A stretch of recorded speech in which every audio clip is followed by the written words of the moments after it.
Welcome to okay TV. ముందుగా okay TV ప్రేక్షకులందరికీ good morning. 2026 కొత్త సంవత్సరం మొదటి రోజు అందరికీ ఆంగ్ల సంవత్సర శుభాకాంక్షలు. సో అందరూ కూడా ఇలాగే మాకు సపోర్ట్ చేస్తారంటే మనస్ఫూర్తిగా కోరుకుంటున్నాం. సో ప్రధానంగా ఈరోజు కనపడుతున్న వార్తల్లో సో ఇదే అసెంబ్లీ చర్చలు కావచ్చు, లేదా మున్సిపల్ ఎన్నికల గురించి కావచ్చు. సో ఇవే ప్రధాన వార్తల్లా కనపడతా ఉన్నాయి. ఒక్కసారి మనం వార్తల్లోకి వెళ్తే, ప్రభుత్వ ఉద్యోగులకు శుభవార్త. పెండింగ్ బిల్లులకు 713 కోట్లు విడుదల. డిప్యూటీ సీఎం బట్టి ఆదేశాల మేరకు ఆర్థిక శాఖ అధికారులు చర్యలు. గ్రాట్యుటీ అలాగే జీపీఎఫ్ పార్ట్ ఫైనల్ సరెండర్ లీవ్స్కు సంబంధించిన బిల్లులు క్లియర్ చేసిరట. సో దాదాపు ఎన్నో నెలల నుంచి నిరీక్షణ వాళ్ళు బిల్లుల గురించి. సో 1500 కోట్లు ఎంతో బిల్లులు ఉంటే అందులో half of the amount pay చేసినట్టుగా కనపడతా ఉంది.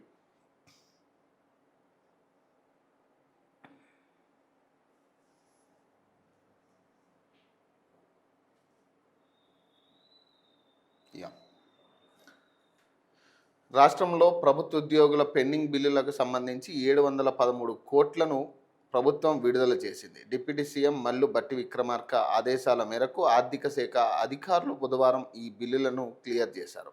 ఉద్యోగులకు సంబంధించి ప్రతి నెల 700 కోట్ల చొప్పున బిల్లులను క్లియర్ చేస్తామని ప్రభుత్వం హామీ ఇచ్చిన సంగతి తెలిసిందే. జూన్ నెలాఖరులో 183 కోట్లను విడుదల చేసిన ప్రభుత్వం ఆగస్టు నుంచి ప్రతి నెల కనిష్టంగా 700 కోట్ల మేర నిధులను విడుదల చేస్తూ వస్తుంది. అందులో భాగంగానే డిసెంబర్లో 713 కోట్లను విడుదల చేసింది. ఉద్యోగుల గ్రాట్యుటీ, జీపీఎఫ్ పార్ట్ ఫైనల్ అలాగే సరెండర్ లీవ్స్కు సంబంధించిన బిల్లులు క్లియర్ అయిన వాటిలో ఉన్నాయి.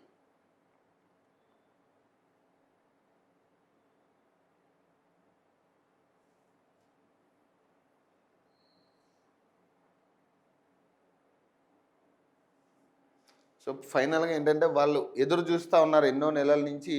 వాళ్ళకి రావాల్సిన ఈ నిధుల గురించి, వాళ్ళకి రావాల్సిన బెనిఫిట్స్ గురించి వాళ్ళు ఎదురు చూస్తూ ఉన్నారు. ఫైనల్గా వాళ్ళకి ఒక 713 కోట్లు ఈరోజు ఇస్తున్నట్టుగా బట్టి విక్రమార్క చెప్పడం జరిగింది. ఆదేశాల మేరకు 713 కోట్లు ఇస్తున్నట్టుగా, క్లియర్ చేస్తున్నట్టుగా తెలుస్తూ ఉంది.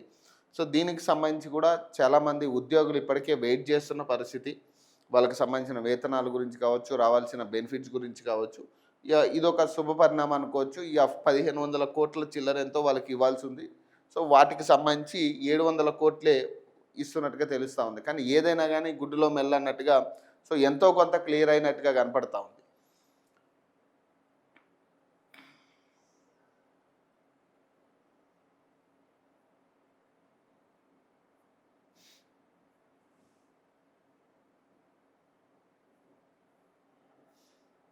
ఇక 3 కార్పొరేషన్ల ఎన్నికలు 6 నెలల తర్వాత వర్షాలు పడ్డాకే అంటున్న అధికార వర్గాలు.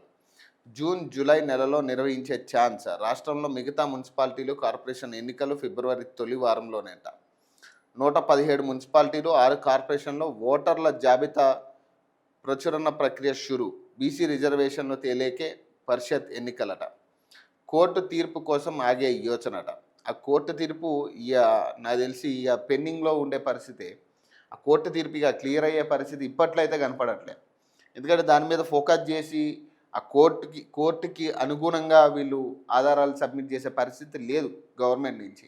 వీళ్ళేదో పిచ్చి పిచ్చి మాటలు మాట్లాడి ఏదో కొత్త జీవోలు తీసుకొచ్చి దాన్ని మళ్ళీ బలవంతంగా బీసీల మీద రుద్దే ప్రయత్నం చేయడం. సో ఇవన్నీ కూడా జరుగుతూ ఉన్నాయి. బీసీ రిజర్వేషన్లు అనేది అది పెండింగ్ దశలోనే ఉంటుంది తప్పితే అది ముందుకు వచ్చే పరిస్థితి కనపడట్లేదు ఎక్కడా కూడా. ఇటు ప్రభుత్వం తరపు నుంచి కావచ్చు, లేదా అటు ప్రతిపక్షాల తరపు నుంచి కావచ్చు. ఈ బీసీ ఉద్యమాన్ని వదిలేసిన వాళ్ళే ఎక్కువ ఉన్నారు. ఎక్కడో కొంతమంది బాలరాజు గౌడ్ లాంటి వాళ్ళు, లేకపోతే జాజల్ శ్రీనివాస్ లాంటి వాళ్ళు దాన్ని పట్టుకుని ఉన్నారు. కానీ చాలామంది వదిలేసినట్టుగానే కనపడుతుంది ఆ ఉద్యమం. ఎందుకు అది అయ్యేటట్టు కనపడట్లేదు ఇప్పట్లో. ఎందుకంటే ప్రభుత్వం ఏమంటుంది, కోర్టు తీర్పు తర్వాతే అంటుంది. కోర్టు తీర్పు ఎప్పుడు ఇవ్వాలా? ప్రభుత్వం సరిగ్గా దాని మీద అసలు ఆ జీవో నెంబర్ 9 ఎందుకు తీసుకొచ్చింది, దానికి సంబంధించిన అన్నీ కూడా ఆధారాలు సబ్మిట్ చేయాల్సి ఉంటుంది. మరి దీనికి సంబంధించి కూడా కోర్టులో ఆగిపోయిన పరిస్థితి. సో ఆ నేపథ్యంలోనే కదా అప్పుడు జీవో నెంబర్ 46 తీసుకొచ్చి సర్పంచ్ ఎన్నికలు పెట్టడం జరిగింది. మరి ఇది కూడా కార్పొరేషన్ ఎన్నికలు కూడా అదే తరహాలో చేయడానికి ప్లాన్ చేస్తున్నట్టుగా కనపడుతుంది తప్పితే బీసీలకు 42% ఇద్దామనే ఆలోచన కనపడట్లేదు. ఏదనంటే ఒకటే మాట అంటుంది, పార్టీ తరపు నుంచి మేము ఇవ్వడానికి సిద్ధంగా ఉన్నామంటున్నారు. పార్టీ తరపు నుంచి ఇవ్వడానికి మీరు సిద్ధంగా ఉన్నా బీసీలు వద్దంటున్నారు. దానికి ఒక జీవో, దానికి ఒక చట్టం చేసిన తర్వాతే ఆ 42% మీరు అమలు చేయాలనేది ఇప్పుడు బీసీ సంఘాల మాట. ఇంక ఇది ఎప్పుడు క్లియర్ అయ్యే పరిస్థితి ఉంటుంది? ఇక మీకేమో ఒక అనువు దొరికింది. ఏంది? ఇక మేము ఇద్దామనుకుంటున్నాం, కాకపోతే ప్రతిపక్షాలు దీనికి అడ్డుపడుతున్నాయి, లేదా బీసీ సంఘాలేమో మేము పార్టీ పరంగా ఇస్తామంటే వద్దంటున్నారు. ఇవి మీకు ఒక చిన్న సాకులా కనపడింది. అది పొడిగింపే తప్పితే ముగిసేటట్టు కనపడట్లేదు. ఈ ఆల్రెడీ కేంద్రం జనగణన స్టార్ట్ చేసింది కాబట్టి మళ్ళీ ఇదొక టైం పట్టే ప్రాసెస్. జనగణన స్టార్ట్ అయితే ఇక ఇప్పట్లో ఎమ్మెల్యే 2028కి ఎమ్మెల్యే ఎన్నికల్లో ఏదైతే పునర్వ్యవస్థీకరణ ఏదైతే చేయాలనుకుంటున్నారో, కొత్తగా కొన్ని నియోజకవర్గాలు యాడ్ అవ్వాలనుకుంటున్నారో అది ఇప్పట్లో ఉండదు. ఇక మళ్ళీ నెక్స్ట్ ఎలక్షన్కే ఉండే పరిస్థితి. ఈ జనగణన పూర్తయ్యి దాని డేటా అంతా వెళ్ళిన తర్వాత, డేటా మొత్తం పరిశీలించిన తర్వాత అప్పుడు 42% చట్టబద్ధంగా 9th షెడ్యూల్లో పెట్టి అమలు చేసే పరిస్థితే కనబడుతుంది. గ్రేటర్ హైదరాబాద్ను పునర్వ్యవస్థీకరించి ఏర్పాటు చేయబోతున్న 3 కార్పొరేషన్ ఎన్నికలను వర్షాలు పడ్డాకే నిర్వహించాలని ప్రభుత్వం నిర్ణయించినట్లు సమాచారం. ఔటర్ రింగ్ రోడ్ లోపల ఉన్న ప్రాంతానంతా గ్రేటర్ హైదరాబాద్లో కలిపి 3 కార్పొరేషన్లు చేసే దిశగా ప్రభుత్వం ఇప్పటికే వేగంగా అడుగులు వేస్తున్నది. సెంట్రల్ హైదరాబాద్, సైబరాబాద్, మల్కాజ్గిరి కార్పొరేషన్లుగా వీటిని ఏర్పాటు చేయనుంది. వీటి పరిధుల విషయంలో ఇప్పటికే స్పష్టత వచ్చేసింది. ఈ 3 కార్పొరేషన్లు ఏర్పాటు ఫిబ్రవరి చివరి నాటికి కానీ మార్చిలో కానీ పూర్తయిపోతుంది. మరోవైపు గ్రేటర్ హైదరాబాద్ పాలక వర్గ పదవీ కాలం కూడా ఫిబ్రవరిలోనే పూర్తి కానుంది. అయితే 3 కార్పొరేషన్ల ఏర్పాటు ప్రక్రియ పూర్తయినా పునర్వ్యవస్థీకరించిన పోలీస్, విద్యుత్ అలాగే town planning, traffic, water works తదితర విభాగాలు కుదురుకోవడానికి కొన్ని నెలల సమయం పడుతుందని ప్రభుత్వం భావిస్తుంది. ఈలోగా వేసవి వస్తుందని, కానీ వేసవి కాలంలో కాకుండా కొంత వర్షాలు పడ్డాక ఎన్నికలు నిర్వహిస్తే ఫలితం బాగుంటాయన్న ఆలోచనలో సర్కారు ఉందని సమాచారం. ఈ క్రమంలో ఎన్నికలు జూన్, జూలై నెలల్లో జరిగే అవకాశం ఉంది. ఈ 3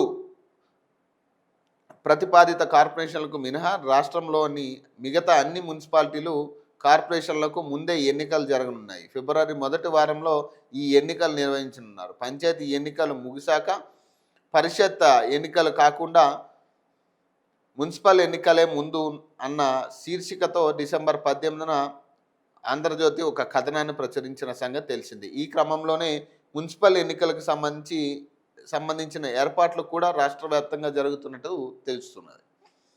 ఇక పరిషత్ ఎన్నికలు పక్కన పెట్టి ఇక మున్సిపల్ ఎన్నికలు జరగబోతా ఉన్నాయి. ఏదైతే వీళ్ళు డివైడ్ చేసిన 3 కార్పొరేషన్లు కాకుండా మినహాయింపు ఉన్న మిగతా మున్సిపాల్లో ఎన్నికలు జరగబోతున్నట్టుగా, అది కూడా ఫిబ్రవరి మొదటి వారంలోనే ఎప్పుడో ఉంటాయి అన్నట్టుగా చెప్తా ఉన్నారు. అంటే ఫిబ్రవరి నెలతో ఈ కార్పొరేటర్ల పదవి కాలం ముగుస్తుంది కాబట్టి సో ఆ తర్వాత ఎన్నికలు పెట్టే పరిస్థితి కనపడతా ఉంది. ఏదైనా కానీ 42% రిజర్వేషన్ మీద ఆశపడితే మాత్రం ఈ కార్పొరేటర్ ఎన్నికల్లో కూడా మళ్ళీ ఏదో కొత్త జీవో తీసుకొచ్చి ఇక మేమేం చేయలేని పరిస్థితి, ఇది కోర్టులో ఉంది, ప్రతిపక్షాలు వ్యతిరేకిస్తున్నాయను ఏదో కారణం చూపించి ఆ బలంగా ఆ ఎన్నికలు పెట్టే పరిస్థితి. ఇక తొందరపాటుతో ఆ ఎన్నికలు పెడుతున్నాం అన్నట్టుగా ఇక పెట్టాల్సింది ఎలా అయినా అనే కాడికి ఆ ఎన్నికలు పెట్టేసే పరిస్థితి ఉంటుంది.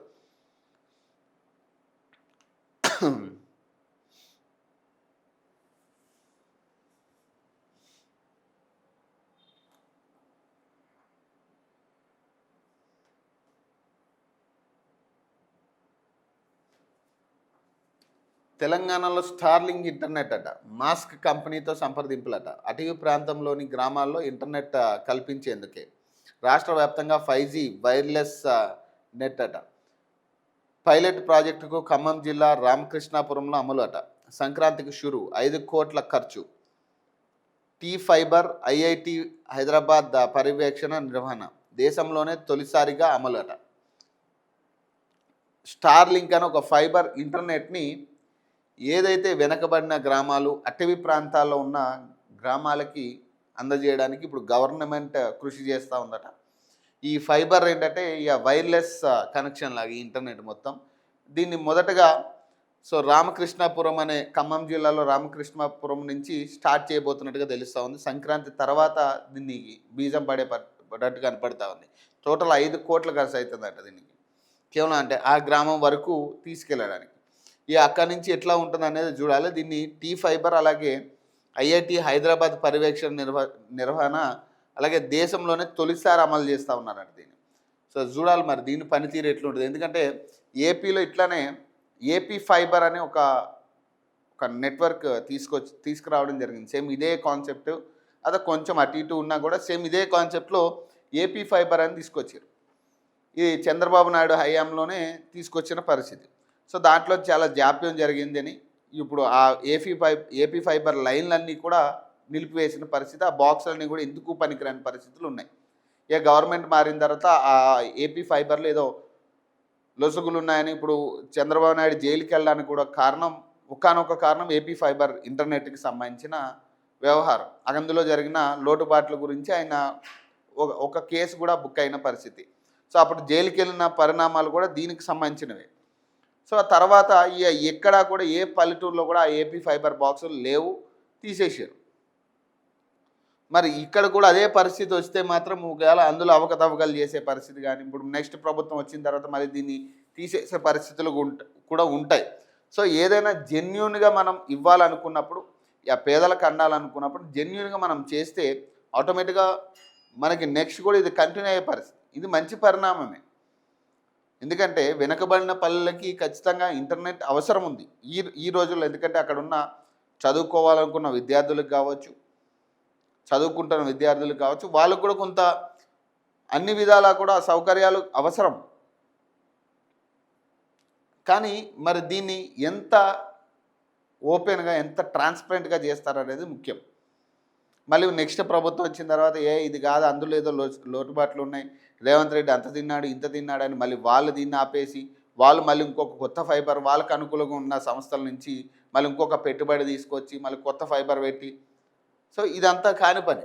కాకపోతే ఏదైనా చేస్తే మాత్రం ఖచ్చితంగా జనాలకు ఉపయోగపడేటట్టు ఇంత ట్రాన్స్పరెంట్గా చేస్తే అంత మంచిదనేది నా ఉద్దేశం. రాను పోను టికెట్లు బుక్ చేస్తే 10% రాయితీ అట. ప్రయాణికులకు టీజీఎస్ ఆర్టీసీ సంక్రాంతి ఆఫర్ అట.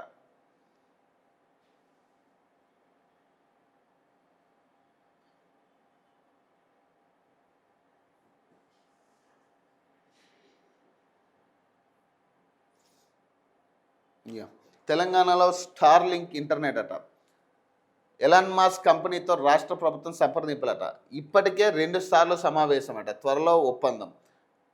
అటవీ మైనింగ్ ప్రాంతాల్లోని గ్రామాలకు ఇంటర్నెట్ సౌకర్యం కల్పించేందుకే ఒకవైపు రాష్ట్రంలో 5G వైర్లెస్ నెట్, అలాగే ఖమ్మం జిల్లా చింతకాని మండలం రామకృష్ణాపురంలో పైలట్ ప్రాజెక్ట్ అట. సంక్రాంతికి ప్రారంభం, 5 కోట్ల వ్యాయం అట. టీ ఫైబర్ ఐఐటి పర్యవేక్షణ నిర్వహణ అట. దేశంలోనే తొలిసారి కేంద్రం గ్రీన్ సిగ్నల్ అట. రాష్ట్రంలో వేగవంతమైన నాణ్యమైన ఇంటర్నెట్ సేవలు లభించేందుకు తెలంగాణ వ్యాప్తంగా వైర్లెస్ విధానంలో 5G నెట్ను అందుబాటులోకి తీసుకురావాలని ప్రభుత్వం నిర్ణయించింది. కేబుల్ వ్యవస్థ లేకుండా పై విధానంలో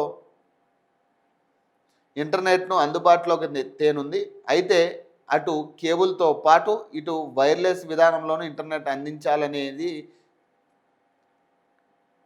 అందించలేని ప్రాంతాల్లో ఈ సౌకర్యం కల్పించేందుకు అమెరికాలోని ఎలాన్ మాస్క్కు చెందిన స్టార్ లింక్ కంపెనీ సేవలను వినియోగించుకోవాలని నిర్ణయించింది. రాష్ట్రంలో 690 గ్రామాలకు అటవీ ప్రాంతాల కారణంగా మరికొన్ని గ్రామాలకు మైనింగ్ వంటి కారణాలతో ఇంటర్నెట్ను అందించలేని పరిస్థితి ఉండడంతో ప్రభుత్వం ఈ నిర్ణయం తీసుకుంది. స్టార్లింక్ కంపెనీ శాటిలైట్ ద్వారా ఇంటర్నెట్ సేవలు అందిస్తుండడమే ఇందుకు కారణం. ఈ మేరకు స్టార్లింక్ కంపెనీ ప్రతినిధులు తెలంగాణ ఫైబర్ గ్రిడ్ కార్పొరేషన్ మధ్య 2 సార్లు సమావేశం కూడా జరిగింది.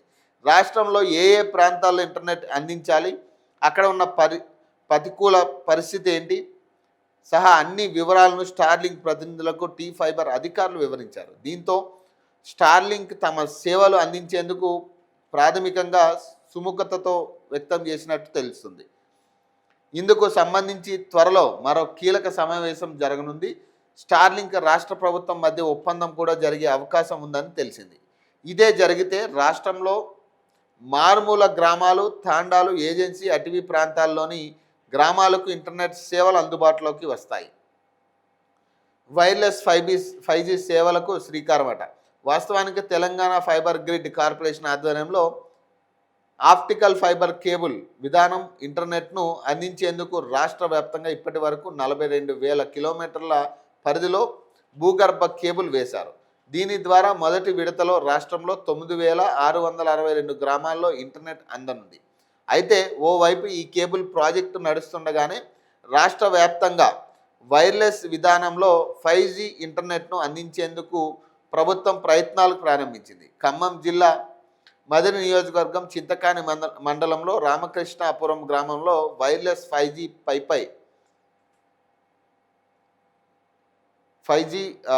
సేవలను పైలట్ ప్రాజెక్ట్ కింద అమలు చేయనుంది.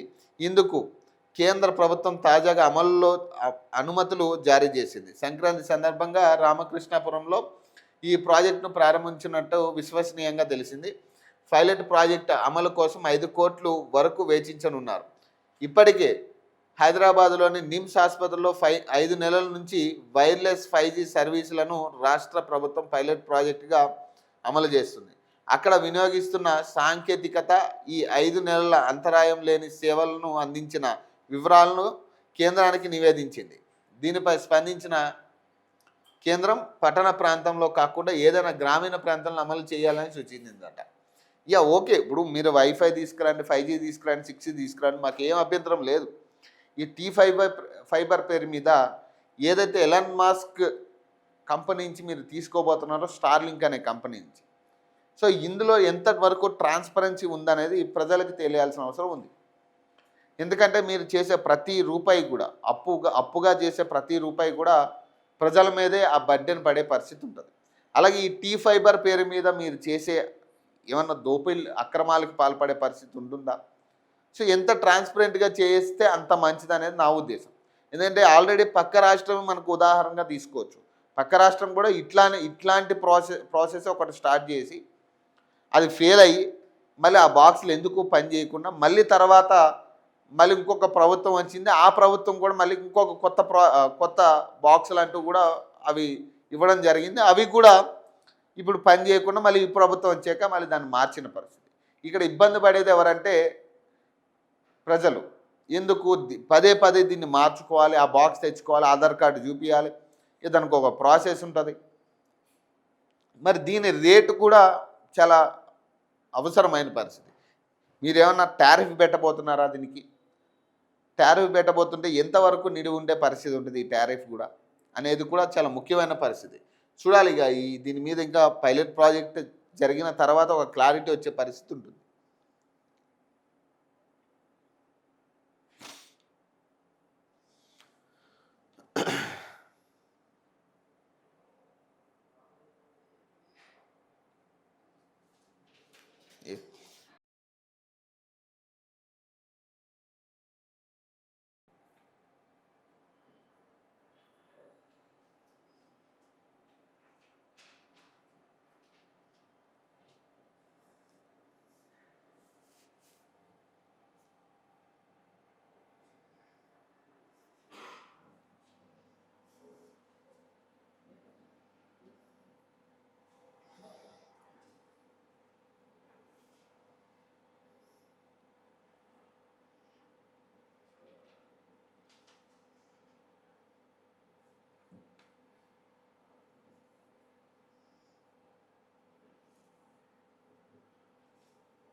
హ్యాపీ న్యూ ఇయర్ అంట. ఆ లింకులు తెరవద్దు. నూతన ఏడాది వేడుకల సందర్భంగా కొత్త నెంబర్ల నుంచి వచ్చే శుభాకాంక్షలు, ఆఫర్లు, గిఫ్ట్ల పేరుతో వచ్చే లింకులను ఎట్టి పరిస్థితుల్లో తెరవద్దని సైబర్ క్రైమ్ అధికారులు హెచ్చరించారు.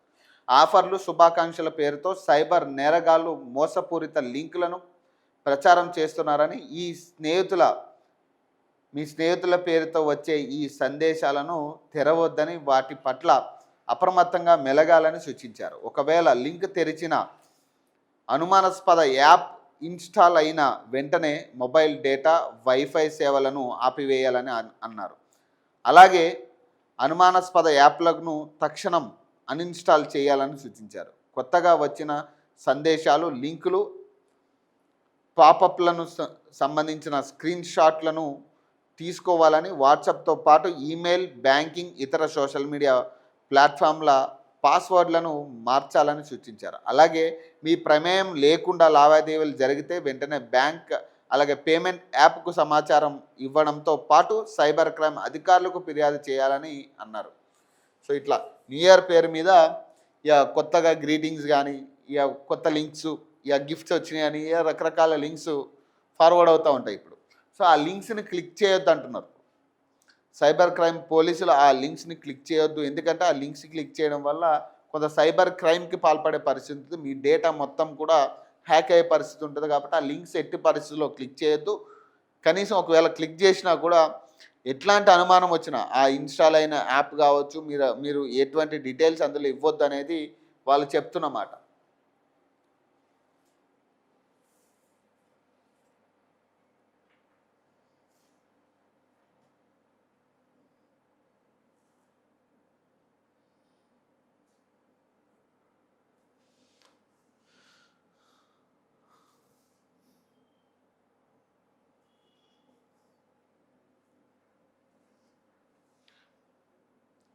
ఇక ఒక్కో డెలివరీకి 150 అట. కొత్త సంవత్సరానికి ఆహ్వానించే సమయంలో వర్కర్లకు ఇస్తాం జొమాటో అంటుంది. ఈ సమయంలో 2000 వరకు ప్రోత్సాహాలంట స్విగ్గీ. వేతనాల పెంపు డిమాండ్తో సమ్మెకు సిద్ధమైన గిగ్ వర్కర్లు. అయినా ఒక్కరోజు పెంపుతో సరిపెట్టిన సంస్థట.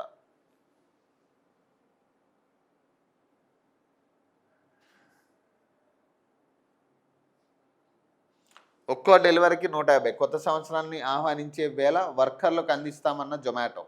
2000 వరకు ప్రోత్సాహకాలు స్విగ్గీ చెప్తా ఉంది. కొత్త సంవత్సరానికి ఆహ్వానిస్తున్న సమయంలో తమ డెలివరీ వర్కర్లకు కాస్త ప్రోత్సాహంగా ఇస్తున్నట్టు స్విగ్గీ, జొమాటో తదితర కామర్స్ సంస్థలు వెల్లడించాయి. డిసెంబర్ 1న సాయంత్రం 6 గంటల నుంచి 12 గంటల వరకు చేసే ప్రతి డెలివరీకి 120 నుంచి 150 చొప్పున చెల్లిస్తామని జొమాటోలో తెలిపింది. మొత్తంగా ఈరోజు ఒక్క డెలివరీ వర్కర్కు 3000 వరకు అందేలా చూస్తామని పేర్కొంది.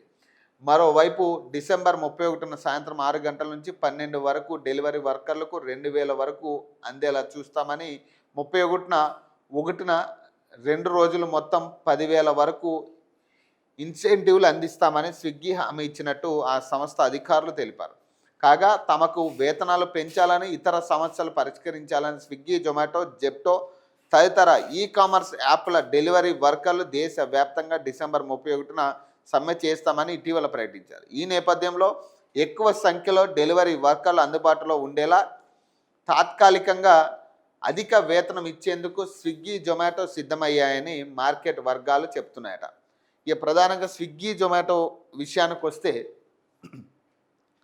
వీళ్ళ ప్లానింగ్ ఎట్లా ఉంటుందంటే, ఈ జొమాటో యాప్ నిర్వాహకుల ప్లానింగ్ ఎట్లుంటుందంటే, ఈ డెలివరీ చేసినోడు 100 చేయని, 150 చేయని, ఇక వాడి కమిషన్ అయితే వాడికి ఇవ్వాలి.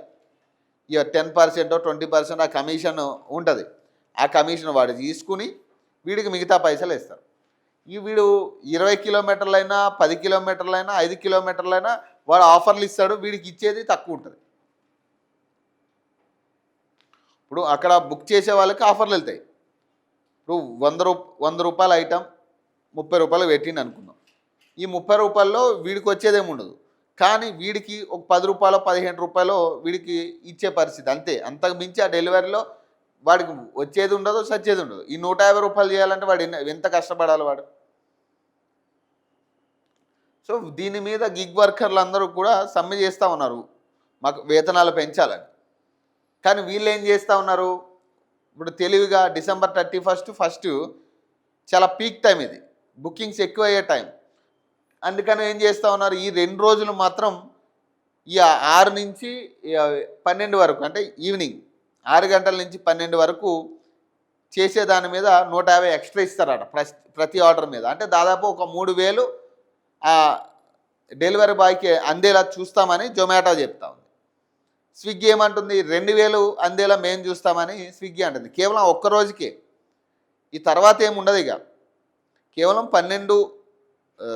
31 నైట్ నుంచి 1వ తారీఖు ఈవినింగ్ వరకు 12 గంటల వరకు, కేవలం ఒక్కరోజు వాళ్ళు ఇచ్చేసి ఆ బెనిఫిట్స్ పొందడానికి అందరూ రెడీ అవుతారు కదా. పాపం ఈ సమ్మెలన్నీ మానేసి వీళ్ళు ఓకే నిజంగా ఏదో బెనిఫిట్ వస్తుంది కదా, కనీసం ప్రతి రూపాయి అవసరం కాబట్టి వాళ్ళు వెళ్తారన్న ఆలోచనతో ఇప్పుడు ఈ తెలివైన పనులు చేస్తూ ఉంది. వీళ్ళు దోచుకోవడానికి తయారయ్యారు తప్పితే ఇక మన కష్టం, మనకి ఇవ్వాల్సింది ఎంత, మనకు వచ్చేది ఎంత. ఇప్పుడు డెలివరీ బాయ్స్ వాళ్ళ పెట్రోల్ ఖర్చులు కావచ్చు, రకరకాల ఖర్చులు వాళ్ళకు ఉంటాయి. డెలివరీ ఒక పార్సిల్ని డెలివరీ చేయడానికి దాదాపు కనీసం 5 కిలోమీటర్ల దాకైనా వాళ్ళు ట్రావెల్ చేయాలి. ఆ పెట్రోల్ ఖర్చుల మందం కూడా రాకపోతే ఇవాళ డెలివరీలు చేసుకోవాలా, మళ్ళీ ఇప్పుడు దాని మీద వచ్చేది ఎంత ఉంటుంది. సో అందుకని వాళ్ళు ఏమంటున్నారు, మాకు వేతనాలు పెంచండి, ఇచ్చే పర్సంటేజ్ పెంచమంటున్నారు. వాళ్ళు ఇచ్చే పర్సంటేజ్ పెంచితే కొంత మాకు ఉపకారం జరుగుతుందని వాళ్ళ వర్షన్. కానీ వీళ్ళ వర్షన్ ఏంటి, ఆ ఒక్క రోజు బెనిఫిట్స్ ఇచ్చేసి ఇక చేతులు దులుపుకున్న తర్వాత మీరు ధర్నాలు చేసుకోండి, వేరే రాస్తారోకోలు చేసుకొని మాకు అనవసరం అంటున్నారు వాళ్ళు. అంతే కదా. దీన్ని ఎలా అర్థం చేసుకోవాలంటే మీరు ఏదైనా చేసుకొని మాకు అనవసరం, ఆ ఒక్కరోజు మీకు ఇస్తాం, ఇట్లానే ఉంది పరిస్థితి.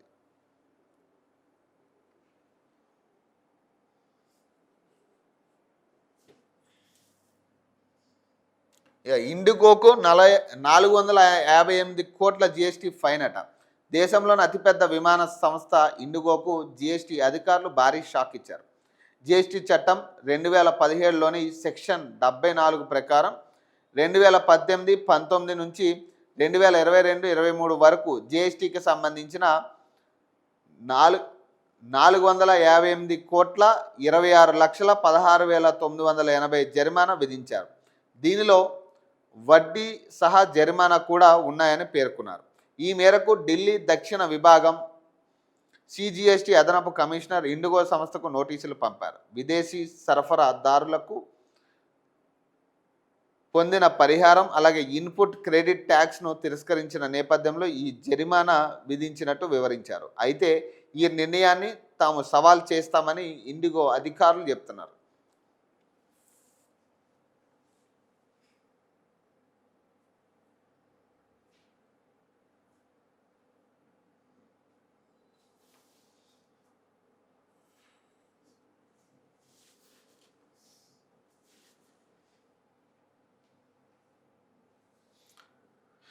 నిజామాబాద్ సెంట్రల్ జైల్లో గంజాయి గుప్పట. 2 ఖైదీలను చితక్కొట్టిన జైలు అధికారులు, తీవ్ర గాయాలట. జైలు విజ్ఞప్తితో వారిని మరో కారాగారానికి తరలింపట. ఘటనపై విచారణ చేపట్టిన జైలు శాఖ అత్యంత కట్టుదిట్టమైన నిఘా ఉండే నిజామాబాద్ కేంద్ర కారాగారంలో గంజాయి గుప్పుమంది. జైలు గోడలు దాటి గంజాయి, సిగరెట్లు, ఇతర నిషేధిత పదార్థాలు లోపల ఉన్న ఖైదీల చేతికి అందాయి. నిషేధిత పదార్థాలు జైల్లోకి ఎలా వచ్చాయనేది విచారించాల్సిన జైలు అధికారులు వాటిని ఉపయోగించారన్న కారణంతో 2 ఖైదీలను విచక్షణారహితంగా కొట్టారట. ఒకరికి పక్కటెముక, మరో కాలు విరగడంతో విషయం ఆలస్యంగా వెలుగులోకి వచ్చింది. నిజామాబాద్ కేంద్ర కారాగారంలో గత వారం 2 ఖైదీలతో అధికారులు జైలు ఆవరణ పరిశుభ్రం చేయించారు. వారికి ఒక ప్యాకెట్ దొరకడంతో తెరిచి చూడగానే అందులో కొంత గంజాయి, సిగరెట్లు, ఇతర నిషేధిత పదార్థాలు లభించాయి. గుట్టు చప్పుడు కాకుండా ఆ 2 ఖైదీలు వాటిని ఉపయోగించారు. ఖైదీలు గంజాయి తాగారన్న విషయం 2 రోజుల తర్వాత బయటకు రావడంతో జైలు అధికారులు వారిని పిలిచి విచక్షణారహితంగా కొట్టారట. ఓ ఖైదీకి పక్కటెముక, మరో ఖైదీకి కాలు విరిగిందట. కేసు విచారణ సందర్భంగా ఇద్దరు ఖైదీలను న్యాయమూర్తి ఎదుట హాజరుపరచగా తమపై జైలు అధికారులు దాడి చేసిన విషయాన్ని, గాయాలను వారు న్యాయమూర్తికి విన్నపించారు. విచారణ జరిపి నివేదిక ఇవ్వాల్సిందిగా న్యాయమూర్తి ఆదేశించారు. అయితే తిరిగి అదే జైలుకు పంపితే అధికారులు ఇబ్బంది పెడతారని తాము ఆ జైలుకు వెళ్ళబోమని ఖైదీలు వేడుకోవడంతో వారిని మరో జైలుకు తరలించారు. ఇంత జరిగిన జైలు అధికారులు విషయాన్ని ఉన్నతాధికారుల దృష్టికి తీసుకెళ్లకుండా దాచడం మరో కొసమెరపట. ఆలస్యంగా తెలుసుకున్న అధికారులు విషయాన్ని సీరియస్గా తీసుకుని ఘటనపై సమగ్ర విచారణ చేపట్టాలని అంటారు. ఇక్కడ విషయం ఏంటంటే, ఈ గంజాయి ఎట్లా వెళ్తుంది జైల్లోకి? ఎవరు తీసుకెళ్ళాలి? బయట నుంచి వెళ్ళేటోళ్ళు ఎవ్వడు ఉండడు, కేవలం పోలీసులు తప్పితే. కానిస్టేబుల్ కానీ జైలు అధికారులుగా తప్పితే ఎవ్వరు కూడా లోపలికి వెళ్ళే పరిస్థితి ఉండదు, ఎవ్వరికి ఎంట్రీ ఉండదు. ప్లస్ ఎవరైనా ములాఖాత్ పేరు మీద వెళ్ళాలంటే వాళ్ళను క్షుణ్ణంగా పరిశీలించి వాళ్ళు తెచ్చిన బాక్సులతో సహా పరిశీలించిన తర్వాత, చెక్ చేసిన తర్వాత లోపలికి పంపుతారు. ఇక మూడు స్టేజ్ల్లో ఆ బాక్సులు కావచ్చు, ఏదైనా మనం ములాఖాత్కి పట్టుకెళ్తే ఎవరికైనా ఫ్యామిలీ మెంబర్స్ని కలవడానికి వెళ్ళినప్పుడు ఇక 3 స్టేజెస్లో దాన్ని చెక్ చేస్తారు, మనం పట్టుకెళ్ళే ప్రతి వస్తువుని కూడా. అలాంటిది మరి జైల్లోకి ఎట్లా వెళ్ళింది ఈ గంజాయి, సిగరెట్లు ఎట్లా పోయినాయి? ఎవరు తీసుకెళ్తారు? జైలు అధికారులే వెళ్తారు. అంతకు మించి ఇక దీంట్లో అనుమానించాల్సిన అవసరమే లేదు. ఇక జైలు అధికారులు ఎవరైతే డ్యూటీలు చేస్తూ ఉన్నారో ఇక వాళ్ళకి అవకాశం ఉంది. ఇది ఇక ఎవ్వరికి తెచ్చే అవకాశం లేదు. ఇక బయట నుంచి లోపలికి వెళ్ళేటోళ్ళు ఇంకెవ్వరు లేరు. ఇక ఫ్యామిలీ మెంబర్స్ వస్తే వాళ్ళని మీరే చెక్ చేసి లోపలికి పంపుతారు. మరి ఎవరు? ఇది ఒక ఖచ్చితంగా దీని మీద కనీసం విచారణ జరగాల్సిందే. ఖచ్చితంగా దీని మీద విచారణ జరగాలి. దీని మీద బాధ్యులు ఎవరనేది తేల్చాలి. వాళ్ళు వాడారు ఎట్లా అనేది పక్కన పెడితే, ఫస్ట్ ఇది లోపలికి ఎట్లా వస్తుంది, లేదా ఎవడైనా సైడ్ బిజినెస్ చేస్తున్నాడా జైల్లో? ఈ అధికారులు ఎవరైనా సైడ్ బిజినెస్ చేస్తున్నారా లోపల? అంత మించి ఇది క్లారిటీగా ఇదేమి పెద్ద $1 మిలియన్ క్వశ్చన్ అయితే కాదు. ఇది క్లియర్గా అర్థమవుతుంది. ఆ జైలు అధికారులే తీసుకెళ్లే పరిస్థితి, వాళ్ళకొక్కరికి ఇది ఛాన్స్ ఉంది పట్టుకెళ్ళడానికి. ప్లస్ ఎవరైనా సైడ్ బిజినెస్ కూడా చేసి ఉండొచ్చు ఇట్లా, లేదా ఎవరి దగ్గర లంచం తీసుకుని వాడు రెగ్యులర్గా ఇవి సప్లై చేస్తుండొచ్చు. సో ఇన్ని అనుమానాలు ఉన్నాయి. ఇప్పుడు అసలు విచారణ చేపట్టాల్సింది ఎట్లా? ఆ జైల్లోకి ఆ ప్యాకెట్ ఎట్లా వచ్చింది అనే దాని మీద విచారణ చేయాలి జైలు అధికారులు. ఈ కొట్టిన వాళ్ళ మీద కూడా అనుమానం వస్తూ ఉంది. ఈ కొట్టిన వాళ్ళు ఎవరైతే ఉన్నారో వీళ్ళు ఏమన్నా దాంట్లో ఇన్వాల్వ్ అయి ఉన్నారా? ఎందుకంటే అంత విచక్షణారహితంగా కొట్టాల్సిన అవసరం లేదు. నువ్వు ఫస్ట్ ఎట్లా, ఇప్పుడు ఒక పోలీస్ ఆఫీసర్గా మీరు చేయాల్సిన డ్యూటీ ఏంటి? అసలు ఆ జైల్లోకి ఎందుకు వస్తుంది ఆ ప్యాకెట్, ఎందుకు వచ్చింది, ఎవరు తీసుకొచ్చారు అనేది ఎవరైనా అయితే విచారణ చేయాల్సింది. అట్లా వీళ్ళని కొట్టడం వల్ల వీళ్ళకి ఏం తెలుస్తుంది? ఇప్పుడు వాళ్ళకు ఒక ప్యాకెట్ దొరికింది, దాంట్లో ఇవన్నీ ఉన్నాయి, సో వాళ్ళు కాల్చారు. ఇప్పుడు మనం విచారణ ఎట్లా చేయాలి? ఆ ప్యాకెట్ ఎందుకు వచ్చింది, ఎట్లా వచ్చింది, ఎవరు తీసుకొచ్చారు అనేది యాక్చువల్లీ ఎవరైనా అయితే అట్లా విచారణ చేస్తారు. కానీ మీరేం చేసారు?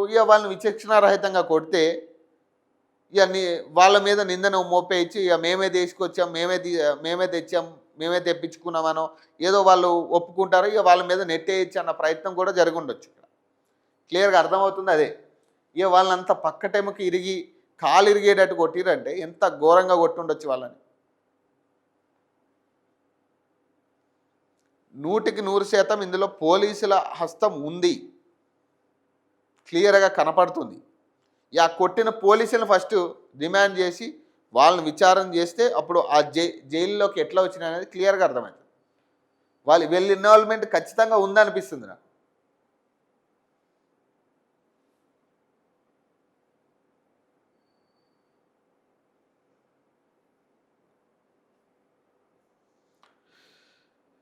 ఇక 2 రోజుల్లోనే 750 కోట్లట మద్య అమ్మకాలకు నూతన సంవత్సర వేడుకలు జోషట. డిసెంబర్లో మొత్తంగా 5,102 కోట్ల విక్రయాలట. 2024 డిసెంబర్లో పోలిస్తే 1,300 కోట్ల ఆదాయం అట.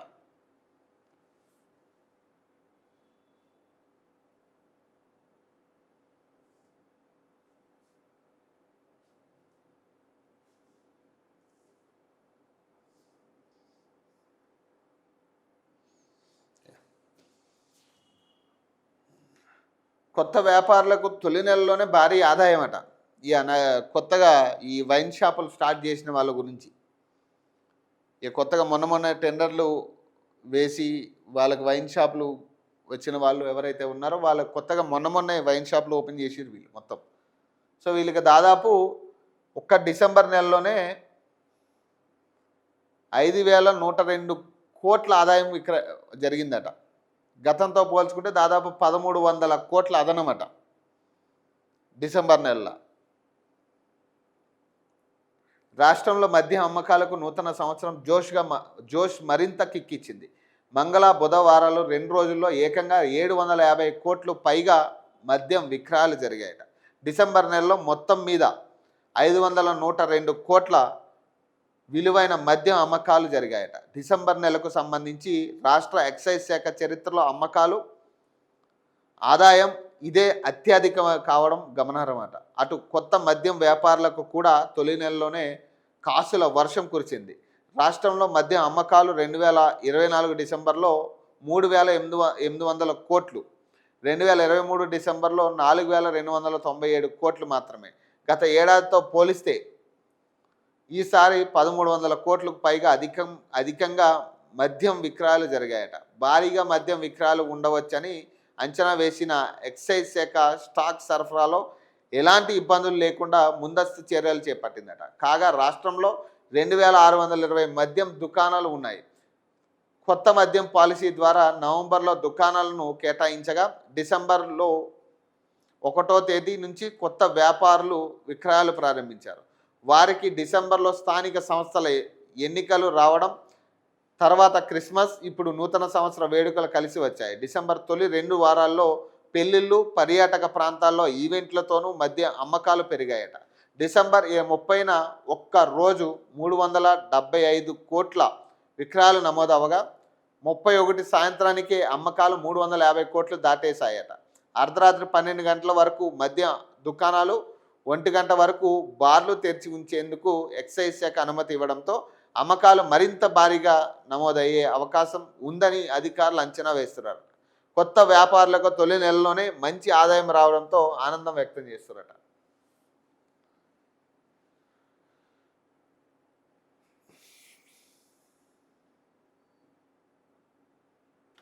రాను పోను టికెట్ బుకింగ్ చేస్తే 10% రాయితీ అట. తెలంగాణ రాష్ట్ర రోడ్డు రవాణా సంస్థ ప్రయాణికులకు బంపర్ ఆఫర్ ఇచ్చింది. ఆర్టీసీ బస్సులో ఇతర ప్రాంతాలకు టికెట్ బుక్ చేసుకునే సమయంలో తిరుగు ప్రయాణం టికెట్ కూడా బుక్ చేసుకుంటే 10% రాయితీ ప్రకటించిందట. ప్రయాణికుల్ని ఆర్టీసీ వైపు ఆకర్షించేందుకు ఇప్పటికే పలు మార్గాల్లో టికెట్ ధరలు ఈవీ బస్సుల్లో రాయితీ ఇస్తున్న విషయం తెలిసిందే. తాజాగా పండగ వేళ తిరుగు ప్రయాణం టికెట్ బుక్ చేసుకుంటే రాయితీ అందుబాటులోకి వస్తుందట.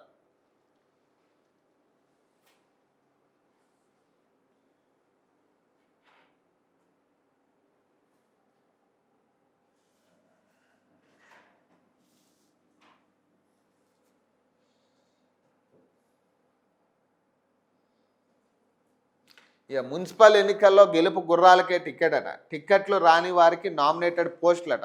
కేంద్ర మంత్రి బండి సంజయ్ మాట్లాడుతూ ఉన్నారు.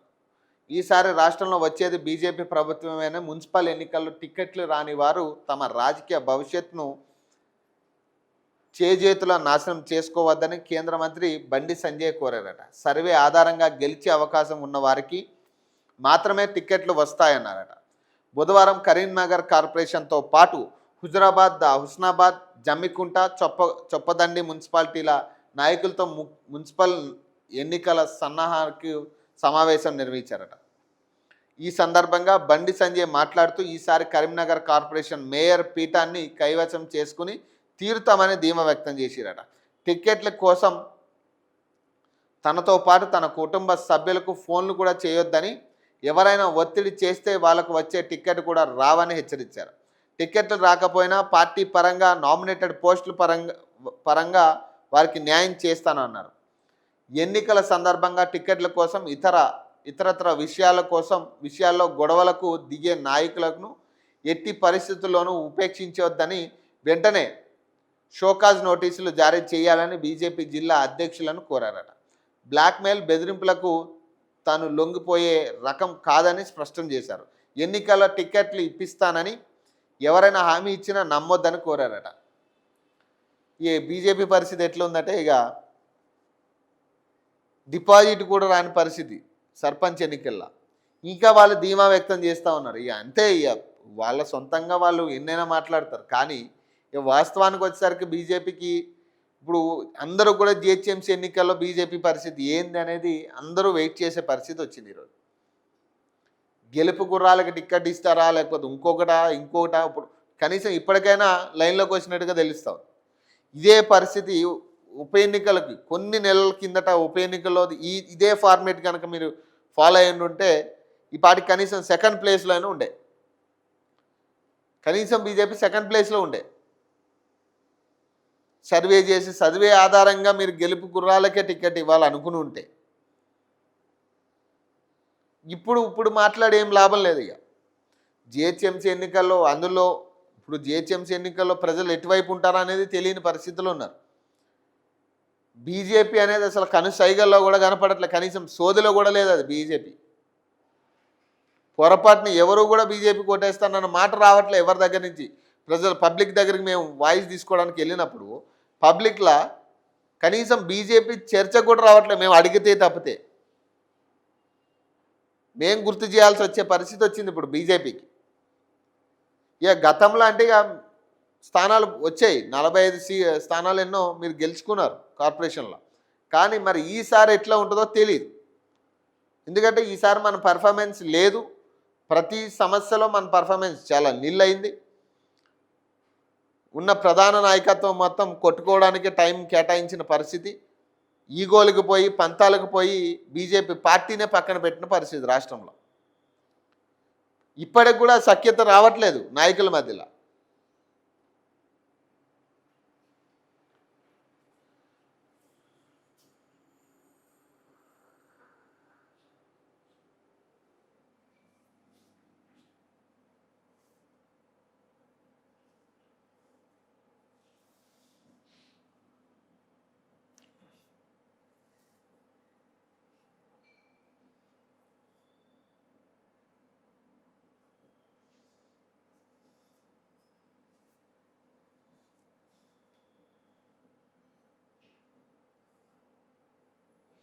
ఇక పేదల ఇళ్లకు హైడ్రా భరోసాట.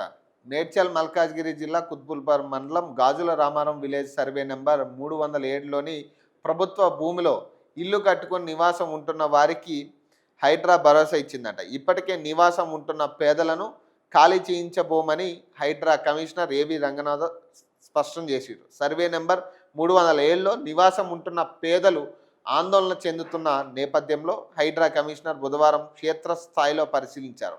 ఎవరూ ఆందోళన చెందాల్సిన పని లేదని భరోసా ఇచ్చారు. ప్రగతి నగర్ చెరువు మధ్యలోంచి సాగే రహదారికి ఇరువైపులా ఉన్న చిరు వ్యాపారులకు ప్రత్యామ్నాయం స్థలం చూపించాలని అధికారులను కమిషనర్ ఆదేశించారట.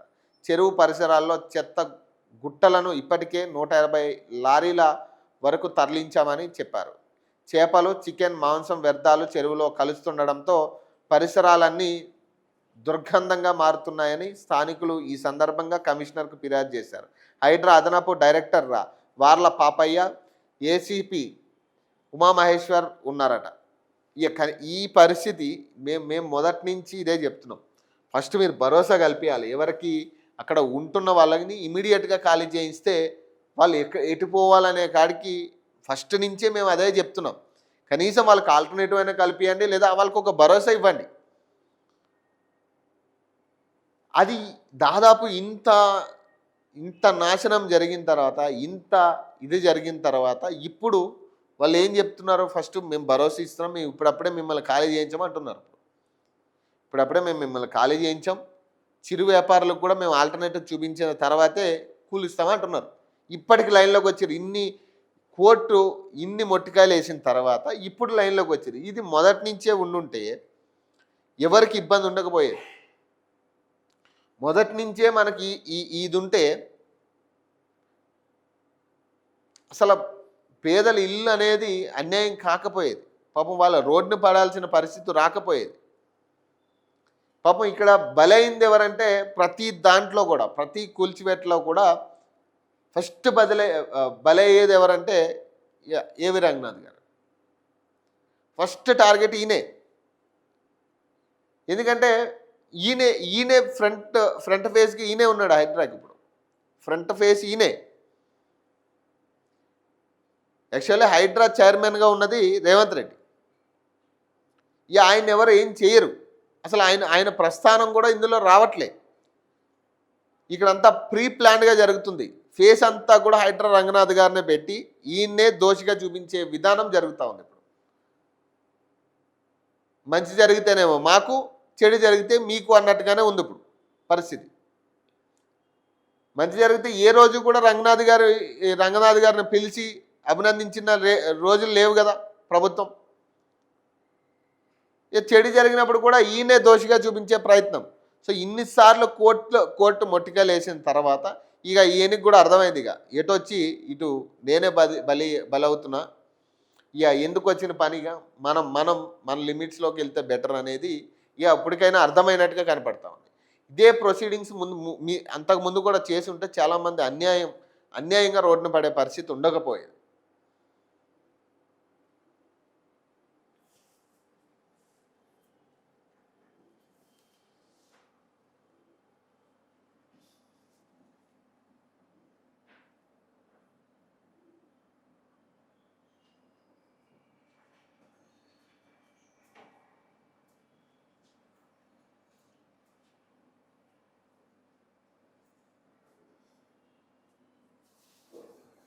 పదిహేను మంది అవినీతి అధికారులట, అక్రమాస్తులు 1000 కోట్లట.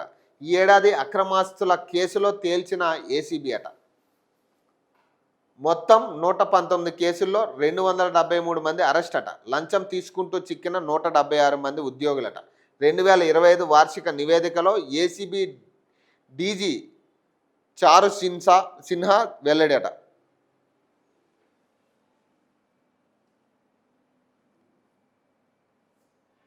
అయ్యో, 158 మంది రెడ్ హ్యాండెడ్గా అరెస్ట్ అట. అవినీతి ఆరోపణలు వచ్చిన వివిధ శాఖల్లో ఏసీబీ అధికారులు 26 రెగ్యులర్ ఎంక్వైరీలు నిర్వహించారు. సబ్ రిజిస్టర్ కార్యాలయాలు, ఆర్టీఏ చెక్ పోస్టులు, అలాగే వివిధ సంక్షేమ హాస్టళ్లు సహా వివిధ కార్యాలయాల్లో 54 ఆకస్మిక తనిఖీలు చేపట్టారు. 158 ట్రాప్ కేసుల్లో లంచంగా తీసుకున్న 57.17 లక్షలు సీజ్ చేసి ఇందులో 35.89 లక్షలు సంబంధిత ఫిర్యాదుదారులకు తిరిగి అప్పగించారట. నిందితులు 158 మందిని రెడ్ హ్యాండెడ్గా అరెస్ట్ చేశారు. మరోవైపు 115 కేసుల్లో నిందితులను విచారించడంతో పాటు ఛార్జ్షీట్ దాఖలు చేశారు.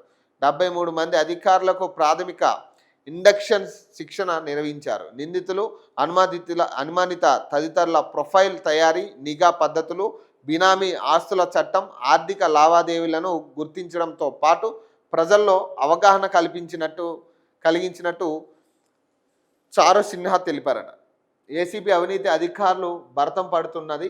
అధికారాన్ని అడ్డు పెట్టుకొని అక్రమస్తులు కూడబెట్టిన వాళ్ళకి సంఖ్యలు వేస్తున్నది. ఏడాది 15 మంది అవినీతి అధికారులను అరెస్ట్ చేసి వారి వద్ద 1000 కోట్లకు పైగా అక్రమాస్తులు గుర్తించి సీజ్ చేసింది. డాక్యుమెంట్ల ప్రకారం వీళ్ళ అక్రమాస్తుల విలువ 96.14 కోట్లే ఉన్నప్పటికీ ప్రస్తుత మార్కెట్ వాల్యూ ప్రకారం 1000 కోట్లకు పైగా ఉంటుందని అంచనా వేస్తుందట. ఒక్కో అధికారి వద్ద 20 కోట్ల నుంచి 100 కోట్ల వరకు ఉన్నట్టు గుర్తించింది. ఇక ఈ ఏడాది మొత్తం 119 కేసుల్లో 273 మందిని ఏసీబీ అరెస్ట్ చేసింది. వీరిలో లంచాలు తీసుకుంటూ చిక్కిన 176 మంది ప్రభుత్వ ఉద్యోగులు ఉన్నారు. అధికార దుర్వినియోగానికి సంబంధించిన 26 కేసుల్లో 34 మంది, అక్రమాస్తుల కేసులో 15 మంది అరెస్ట్ అయ్యారు. మిగతా వాళ్ళు అవుట్సోర్సింగ్ ఎంప్లాయీస్ ఉన్నారు. ఈ మేరకు ఏసీబీ డీజీ చారు సిన్హా బుధవారం 2025 వార్షిక నివేదిక విడుదల చేశారు. ఈ ఏడాది నమోదైన ట్రాప్ కేసులు, ఆదాయాన్ని మించిన ఆస్తుల కేసులతో పాటు ఆకస్మిక తనిఖీలు సంబంధించిన వివరాలు వెల్లడించారట. ఏసీపీ డీజీగా చారు సిన్హా బాధ్యతలు చేపట్టిన తర్వాత అక్టోబర్ నుంచి డిసెంబర్ 31 వరకు 3 నెలల్లోనే 78 కేసులు నమోదు చేశారు.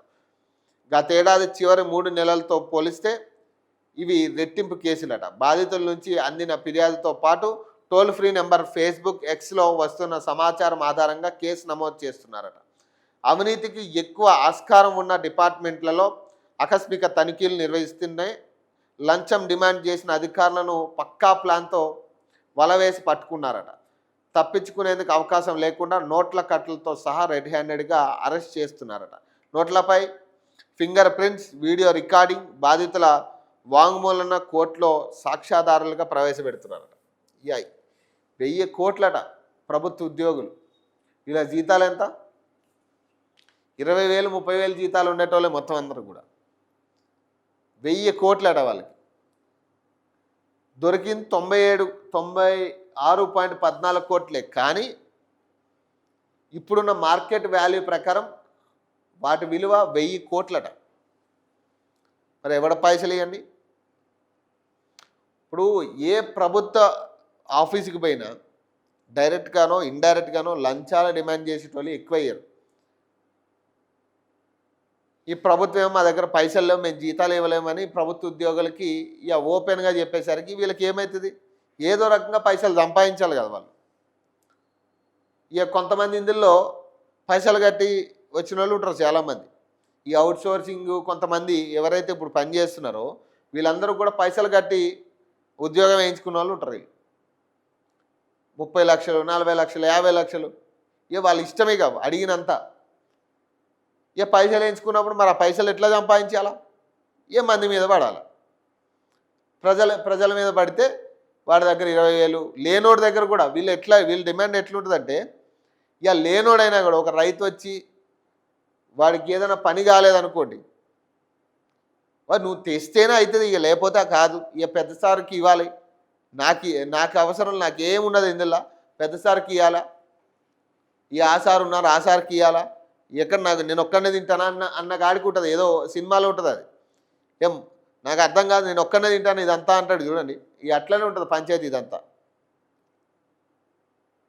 ఇక 10,000 ఇస్తేనే అవుతుంది, లేకపోతే కాదు పని. సంతకం పెన్ను ఇంకు కొనాలి కదా, ఇంకు కొనడానికి 10,000 ఖర్చు అవుతుంది అంటాడు ఒక్కొక్క చోట. ఎవరికి తెలియనోడు, చదువు రానోడు ఉంటే ఇట్లా కూడా చెప్తారు కవర్లు వీళ్ళు.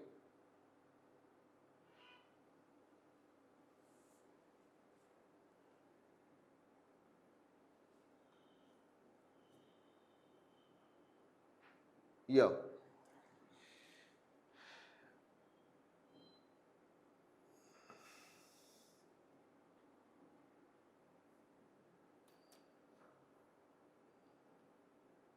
నిమోసులైడ్ 100 mg దాటితే వాడొద్దట. తయారీ, పంపిణీ, అమ్మకాలు నిషేధిస్తూ డీసీఏ నిర్ణయం అట. ఉల్లంఘిస్తే లైసెన్సులు రద్దట. చట్టపరమైన చర్యలు. డీసీఏ డైరెక్టర్ జనరల్ అట. నొప్పి నివారణకు వాడే నిమోసులైడ్ మెడిసిన్ విషయంలో రాష్ట్ర డ్రగ్స్ కంట్రోల్ అడ్మినిస్ట్రేషన్ కీలక నిర్ణయం తీసుకుందట. 100 మిల్లీగ్రాముల కంటే ఎక్కువ మోతాదులో ఉండే nimesulide oral formulation, tablet or syrup కానీ తయారీ, అమ్మకం, పంపిణీని తక్షణమే నిషేధిస్తూ బుధవారం ఉత్తర్వులు జారీ చేసిందట. ఈ మందు వల్ల మనుషుల కాలేయానికి రిస్క్ ఉందట. మార్కెట్ ఇతర సురక్షితమైన ప్రత్యామ్నాయ మందులు అందుబాటులో ఉన్నాయని పేర్కొంటూ కేంద్ర ప్రభుత్వం జారీ చేసిన గెజిట్ నోటిఫికేషన్ మేరకు రాష్ట్రంలో ఈ నిర్ణయం అమలు చేస్తున్నట్లు డీసీఏ స్పష్టం చేసిందట. నిమోసులైడ్ 100 mg కంటే ఎక్కువ మోతాదులో ఉన్న ఇమీడియట్ రిలీజ్ డోస్ ఫామ్ మందులు మానవ వినియోగానికి ప్రమాదకరమని డ్రగ్స్ టెక్నాలజీ అడ్వైజర్ బోర్డు నిర్ధారించిందట. దీంతో డ్రగ్స్ అండ్ కాస్మోటిక్స్ యాక్ట్ 1940లోని సెక్షన్ 26A ప్రకారం కేంద్ర ఆరోగ్య మంత్రిత్వ శాఖ వీటిని నిషేధించింది. ఈ నేపథ్యంలో Telangana DCA director general Shanawaz Kasim రాష్ట్ర వ్యాప్తంగా కఠిన ఆంక్షలు విధిస్తూ సర్క్యులర్ జారీ చేసిరట. నిమోసులైడ్ అని ఇది పెయిన్ కిల్లర్గా వాడతారట, పెయిన్స్కి ఎక్కువ వాడతారట ఈ మెడిసిన్ని. సో దీనివల్ల ఇది 100 mg కంటే ఎక్కువ మోతాదు ఉంటుందట ఇది. సో దీన్ని వాడడం వల్ల ఎక్కువ శాతం కాలేయ వ్యాధులకు గురవుతూ ఉన్నారు. సో దీన్ని వాడొద్దంటూ దీన్ని నిషేధిస్తున్నారు. దీని వాడకాన్ని అలాగే దీని తయారీతో సహా పూర్తి దీన్ని నిషేధిస్తున్నట్టుగా చెప్తా ఉన్నారు. ఒకవేళ పొరపాటున ఎవరైనా దీన్ని వాడితే ఇక వాళ్ళ లైసెన్సులు రద్దయ్యే పరిస్థితి, వాళ్ళకి క్రిమినల్ కేసులు పెట్టే పరిస్థితి కూడా ఉంటుంది. సో ఇది నిన్న దీని మీద చర్యలు తీసుకున్నట్టుగా కనపడతా ఉంది. ఏదైనా డ్రగ్స్ విషయంలో మాత్రం ఈ రెగ్యులర్ వాడే మెడిసిన్స్ విషయంలో కానీ మెడికల్ విషయంలో ఏదైతే హాస్పిటల్కి వెళ్ళి ప్రైవేట్ హాస్పిటల్స్ గురించి మాట్లాడితే హాస్పిటల్కి వెళ్ళి మనం మెడికల్స్ ఏదైతే మందులు రాస్తారో వాళ్ళు అది ఆ మెడికల్ షాప్లో తీసుకోవాలని వాడు చెప్తాడు. వాడు ఆ మెడికల్ షాప్లో ఇక 10 రూపాయలు అమ్మాల్సిన డ్రగ్ని 300, 400, 600 వాడి ఇష్టమే కాదు, ఆడు 10 రూపాయలే ఉంటుంది అది డ్రగ్. ఇట్లాగా ఏంటంటే విపరీతమైన పరిస్థితి. దీన్ని అడ్డుకట్ట వేసేటోడు లేడు, అడిగేటోడు లేడు వాడికి. ఇప్పుడు ప్రజలక దాని విలువ ఎంత ఉంటుంది అనేది నిజంగా ఎవరికి తెలియదు. ఇప్పుడు 10 రూపాయల వస్తువుని నువ్వు 30 రూపాయలకి అమ్ము, అది నీతి అంటారు. అది ఒక 20 రూపాయలు నువ్వు లాభం వేసుకుని అమ్మినా అది సక్రమ నీతి అనుకోవచ్చు, లేదా ఒక 10 రూపాయల లాభంతో అమ్మొచ్చు. కానీ ఇక దాదాపు ఇక 1000% ఇక ఇది 100% కూడా కాదు, 1000% రెట్టింపుతో ఆ రేట్లు పెట్టి అమ్ముతారు వాళ్ళు లైసెన్సులు తెచ్చుకొని. ఇక కేంద్రం దీని మీద ఒక అంచనాకు వచ్చి వాళ్ళు కూడా కొన్ని మెడికల్ షాపులు తీసుకొచ్చింది కేంద్రం కూడా. దాన్ని జనరిక్ మెడిసిన్స్ అని చెప్పి మెడికల్ షాప్స్ తీసుకొచ్చింది కేంద్రం. ఈ జనరిక్ మెడిసిన్స్ ఎట్లా ఉంటాయంటే, సో రూపాయే మందు రూపాయే ఉంటుంది. బయట 600, 700లకు దొరికే మెడిసిన్స్ కూడా ఇక్కడ 100, 200 లేదా 100 లోపే దొరికే పరిస్థితి, 50 రూపాయలకు కూడా దొరికే పరిస్థితి ఉంటుంది కొన్ని మెడిసిన్స్. కానీ దీన్ని సరిగ్గా ప్రమోషన్ చేయక కేంద్ర ప్రభుత్వం ఈ మెడికల్ షాప్ మీద ప్రజలకి కొన్ని అపోహలు క్రియేట్ చేశారు. అది ఎవరు అంటే ఈ మెడికల్ సిండికేట్స్, లైసెన్సులు తెచ్చుకుని మెడికల్ సిండికేట్స్ ఎవరైతే ఉన్నారో వీళ్ళందరూ కలిసి ఆ జనరిక్ మెడిసిన్స్ మీద అపోహలు ప్రజలకు క్రియేట్ చేసి అక్కడ నకిలీ మెడిసిన్ దొరుకుతుంది, ఆ మెడిసిన్ మీకు తగ్గదు, ఇట్లాంటి అపోహలు క్రియేట్ చేసి అక్కడికి జనాలు వెళ్ళకుండా చేసి ఆ జనరిక్ మెడిసిన్స్ని కనీసం ఈరోజు ప్రజలు పట్టించుకునే పరిస్థితి కూడా లేకుండా పోయింది. యాక్చువల్ ఆ జనరిక్ మెడిసిన్స్ నిజంగా ఒరిజినల్ మెడిసిన్ దొరుకుతుంది ఆడ, అది డైరెక్ట్గా కేంద్ర ప్రభుత్వం నుంచి రన్ అయ్యే మెడిసిన్. అదంతా ఒరిజినల్ మెడిసిన్ అంతా కూడా అక్కడే, కల్తీ లేని మెడిసిన్ అక్కడే దొరుకుతుంది. ఇవన్నీ కూడా కొన్ని కల్తీ డ్రగ్స్ కూడా అమ్మే పరిస్థితి ఉంటుంది ఇక్కడ. కానీ ప్రజలు అటువైపు వెళ్ళకూడదనే ఈ సిండికేట్ మొత్తం కలిసి జనరిక్ మెడిసిన్స్ని తొక్కేసారు. సో ఇప్పుడు ఏమవుతుంది, ఇప్పుడు ఈ డ్రగ్స్కి సంబంధించిన ఏదైతే ఇవన్నీ కూడా రిపోర్ట్ తీస్తూ ఉంటే దాదాపు 1000% అదనపు టారిఫ్లు వేసి అమ్ముతున్నారు ప్రతి మెడిసిన్ మీద కూడా. సో ఇది వాస్తవంగా జరుగుతున్న పరిస్థితులు. సో కాబట్టి ప్రజలు కూడా అప్రమత్తంగా ఉండాల్సిన అవసరం ఎంతైనా ఉంది. ఎంత తెలిసిన మెడికల్ షాప్ అయినా కానీ ఈ దందా ఘోరంగా జరుగుతుంది. మెడికల్ మాఫియా చాలా భారీగా పెరిగిపోయిన పరిస్థితి. ఒక సిండికేట్ ఏర్పడి ఇక వేరే వాడిని ఎదగనియారు. ఇక తక్కువగా చేస్తున్నారంటే వాడిని ఎదగనిచ్చే పరిస్థితే ఉండదు. ఇప్పుడు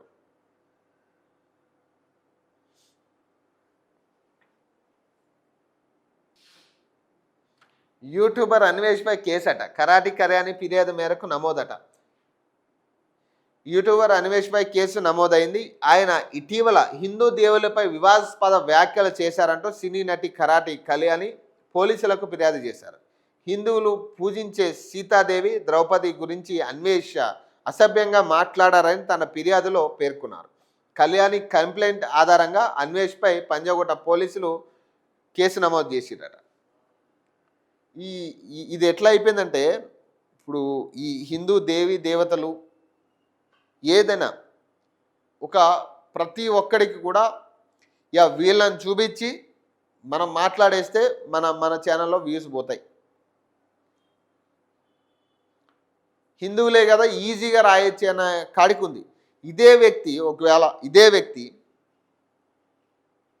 ఈ సోకాల్డ్ ముస్లిమ్స్ మీద కానీ, అంటే ఇది నేను ఏదో పక్షపాతంతో చెప్పే పరిస్థితి కాదు ఇది, కానీ వాస్తవం అర్థం చేసుకోవాలి. వేరే ఇతర మతాల మీద వీళ్ళు కామెంట్ చేసి అంత ఈజీగా కామెంట్ చేసే పరిస్థితి ఉండదు. వేరే మతాల మీద అంత ఈజీగా కామెంట్ చేస్తే వాళ్ళు ఊరుకోరు. వీళ్ళకి ఒక చులకన భావన ఉంది హిందువుల మీద. ఆ చులకన భావనతోనే ఎవడు నోటుకొచ్చిన విధంగా వాడు మాట్లాడతాడు. చూడండి, ఎక్కడ చూడండి, ఏ ఏ సెలబ్రిటీ అయినా ఎవడైనా కానీ ఈ హిందువుల విషయానికి వచ్చేసరికి ఇట్లాంటి సమస్యలు వస్తాయి. ఎందుకు? వీళ్ళకి అదే లోకువ, ఇది ఈజీ టార్గెట్ అనే కాడికి ఉంటుంది వీళ్ళకి. ప్రతి ఓడు సనాతన ధర్మం గురించి మాట్లాడేటోడే. అసలు ఆ సనాతన ధర్మం అంటే ఏంటి అనేది ఎవరికి తెలియదు.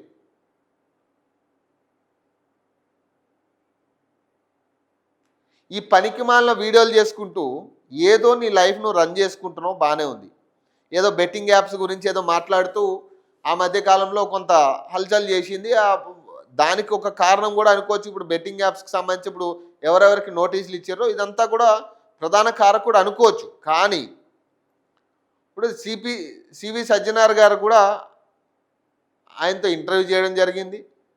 మరి ఇప్పుడు ఆయన ఏమైంది? మరి ఇప్పుడు ఇంత రచ్చ జరిగి ఇంత అనవసరమైన విషయం ఇది.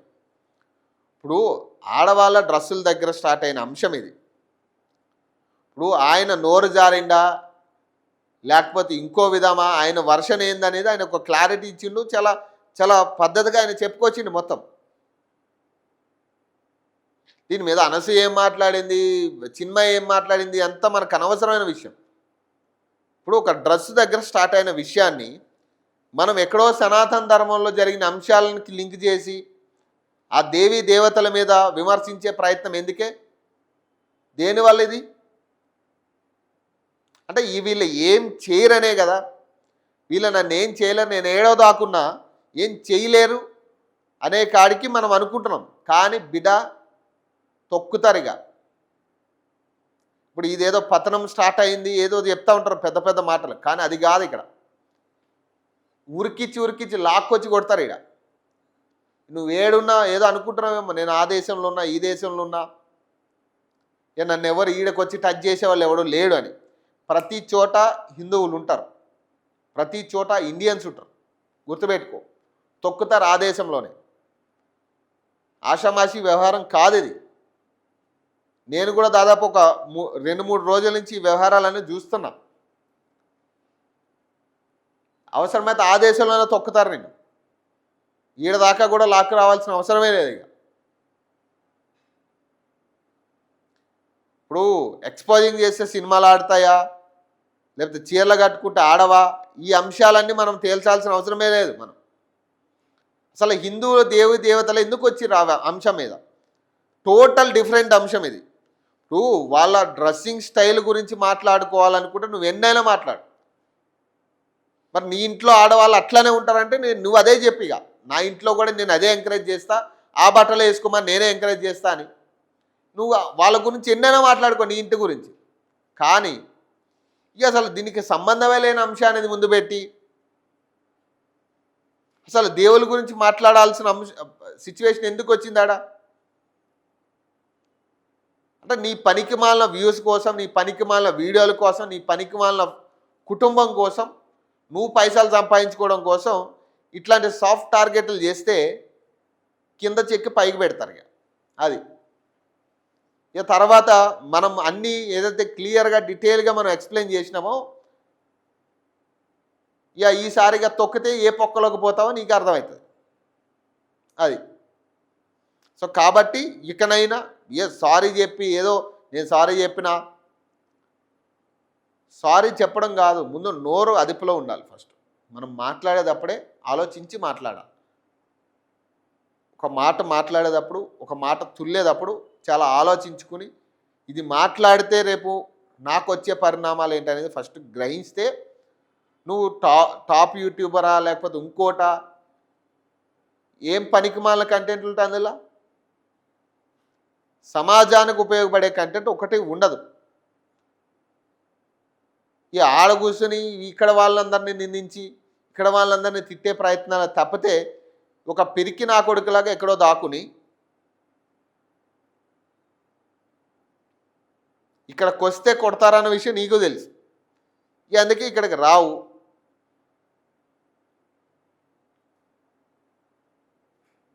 కనీసం ఇప్పటికైనా బంద్ చేయి.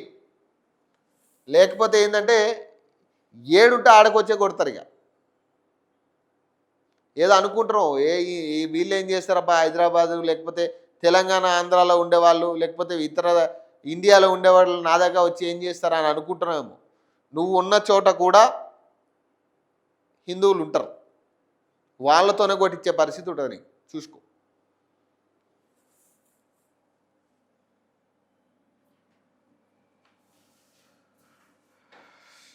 యా పేరుకే కుస్తీ అట, చీకట్ల దోస్తీ, తెలంగాణ జలద్రోహానికి ముగ్గురు ములాఖాత్ అట.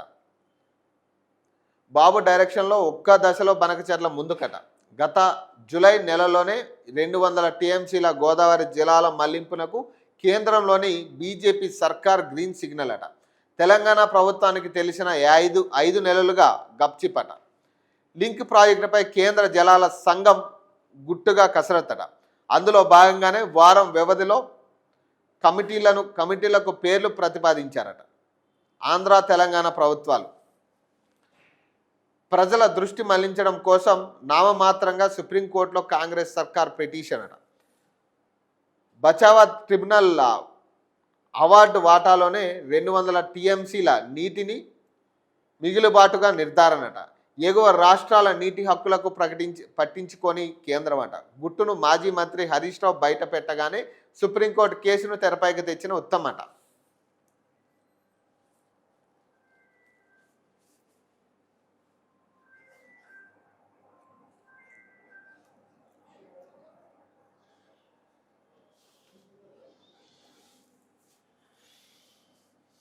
సో ఇవి ప్రధానంగా ఈరోజు కనపడుతున్న వార్తలు ప్రధానంగా. సో ఇవి ప్రధానంగా కనపడుతున్న వార్తలు. సో చూడాలి రాష్ట్రంలో ఎట్లాంటి పరిణామాలు చోటు చేసుకోబోతున్నాయి. ఇక రేపటికెళ్ళి అసెంబ్లీ సెషన్స్ స్టార్ట్ అవబోతూ ఉన్నాయి. మరి ఎట్లా ఉండబోతుంది రాష్ట్ర రాజకీయాల పరిస్థితి, ఏమేమి అంశాలు చర్చకు రాబోతున్నాయి, ఇవన్నీ కూడా చూడాల్సిన అంశాలు. సో మరిన్ని అప్డేట్స్ కోసం చూస్తూనే ఉండండి. ఓకే.